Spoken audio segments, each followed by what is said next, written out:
తెలంగాణ ప్రభుత్వం వెంటనే జేపీఎస్లను రెగ్యులరైజ్ చేయాలని కూడా జూనియర్ పంచాయతీ కార్యదర్శుల సంఘం ఉపాధ్యక్షులు ఉపేందర్ డిమాండ్ చేశారు. 13 రోజులుగా సమ్మె చేస్తూ ఉన్నా ప్రభుత్వం పట్టించుకోకపోవడం దారుణమన్నారు.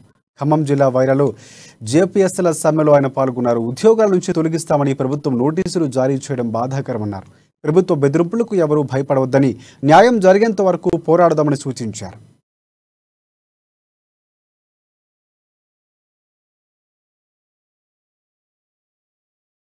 ఈ సమ్మెలో భాగంగా ప్రభుత్వం నుంచి సందీప్ సుల్తానియా గారు నోటీసు జారీ చేసి తక్షణమే కొంతమంది జేపీఎస్ మిత్రులు నోటీసును చూసి భయభ్రాంతులు లోనై కొంత ఉద్యోగ బృందం కూడా వారి మీద ఒత్తిడి చేసుకొచ్చి జాయిన్ అయ్యారు అని రిపోర్ట్ ఇవ్వడం జరిగింది. కానీ మేము చాలా స్పష్టంగా తెలియజేస్తున్నాం, మా డిమాండ్ ఒకటే, జూనియర్ పంచాయతీ కార్యదర్శిని క్రమబద్ధీకరించడము. కానీ మా మిత్రులు కూడా చెప్పడం జరిగింది, మేము వారి యొక్క ఒత్తిడి మేరకు మాత్రమే ఇందులో జాయిన్ అయ్యామని వారే స్వయంగా లెటర్ రాంచి జాయిన్ చేయించుకోవడం జరిగింది.